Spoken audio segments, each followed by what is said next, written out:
பகவதியில வந்து நீங்க இளைய தளபதிக்கு ஒரு பாட்டு எழுதியிருப்பீங்க. அது இன்னைக்கு கேட்டாலும் அச்சமில்லை அச்சமில்லை அச்சமில்லை மனமே. மானமே வரிகள்லாம் தீயா இருக்கும். ஆமா. இன்னைக்கும் அத எடுத்து போட்டோம்னா, அப்போ யோசிச்சது நீங்க. அந்த பாட்ட பத்தியும் சொல்லுங்க. இல்ல எனக்கு வந்து அநேகமா விஜய் சாருக்கு எழுதின பாட்டுன்னு நினைக்கிறேன் அது மேபி. ம். அதுக்கப்புறம் தான் நெறைய மாம்பழமா மாம்பழம், தீந்தனக்கத்தில்லானா இதெல்லாம் தொடர்ந்து பண்ணுச்சு.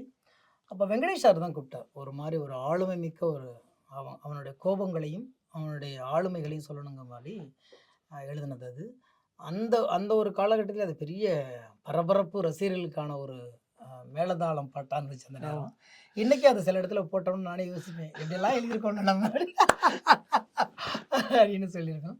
எனவே அது ஒரு ஒரு கதாபாத்திரத்தை நம்ம இன்னும் கொஞ்சம் மேலோக்கி காட்டுவதற்காக எழுதப்படுறது தானே. அது ஒரு ஆ. தலைவருக்கு எழுதுற மாரியே எழுதியிருப்பீங்களேண்ணா. அது தெரியல. அது இன்னைக்கு காலத்தால அது பிடிக்கும். இப்போ பார்த்தீங்கன்னா, இப்போ விஜயகாந்த் சாருக்கு வந்து அ ராஜ்யம்ங்கிற படத்துல எல்லா பாட்டும் நான் தான் எழுதினேன். அதில எழுதியிருப்பேன்.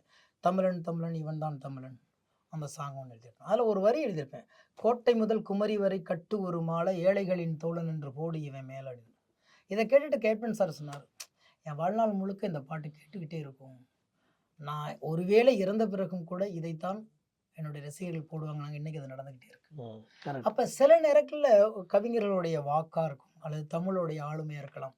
அது காலத்தோட ஒத்து போகும் பொழுது, அது வந்து நம்ம திட்டமிட்டு செய்யறதில்ல, காலம் முடிவு செய்கிறது.